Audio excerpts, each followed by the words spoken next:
Good morning sa inyo lahat mga lods. So ngayon, tayo ngayon ayusin na unit bit para to mga lods version 3. So yung problem nito mga lods ay yung kanyang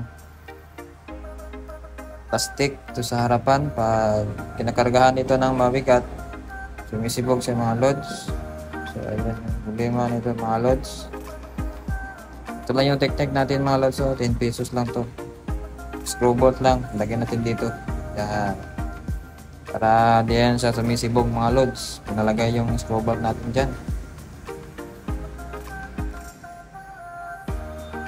Yan mga loads, yung problem ay yung plastic niya talaga mga loads. Ito yung unit ni ma'am. Salamat sa tiwala ma'am. Yung problema ni ma'am mga loads ay ito. Yan, yung plastic niya kasi maliit lang kasi yung lock nito mga loads. Hindi kagaya ng version 2 na Honda Beat. Yan yung mga loads. So, yung magkabilaan pala ito mga loads. Yung problema nito. So, magawa natin ng solusyon yan mga loads.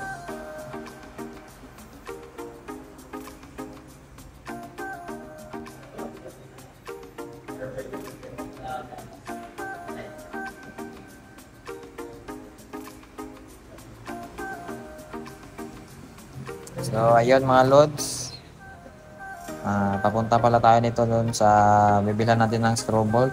Bali dalawa pala yung bolt na bibilhin natin mga loads. Ito si ate. Ayan mga loads, nakabili na ako. Babalik na tayo ulit doon sa pinag-ayusin natin ng unit mga loads. Ayan, dito na ako mga loads. Ayan mga loads, nilagay ko na yung screw bolt. Hindi ko na pala pinakita yung screw bolt na nilagay ko mga loads, kasi technique ko rin yun. Ayan mga loads.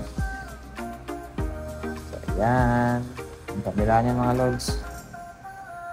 Ayan, wala nang problema yan mga loads. Kahit lagyan ito ng mabigat, ayan siya sumisibog mga loads.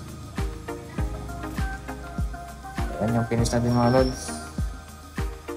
Kahit itulak pa yan mga loads, hindi yan siya sumisibog kasi solid yung paggagawa natin yung mga loads. Yan. Kahit lagyan pa dito ng bigas yung sa harapan mga loads, hindi na yan siya tatanggal ulit.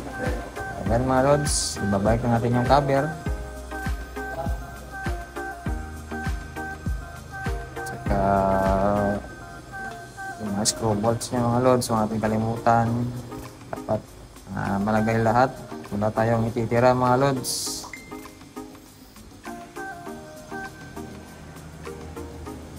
Kasi pag merong matitira, back job yun mga loads. Kaya naman sa customer natin merong sobra.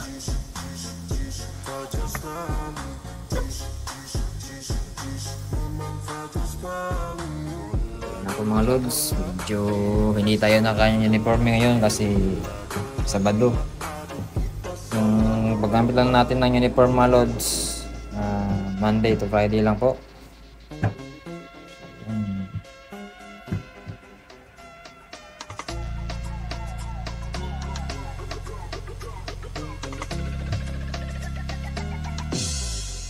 So mga naka-Honda Beat Vision 3 dyan, yung problem nyo sa kanyang plastic, piliin nyo na mga loads. Ito lang sa Honda yan mga loads. Kaharap ng Vision ni Cristo.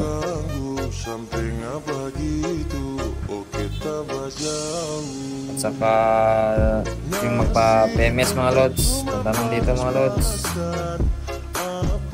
Sa bakante tayo, titirahin na din yung unit yung mga loads. Yun mga loads, tapos na follow and like lang mga loads. Thank you.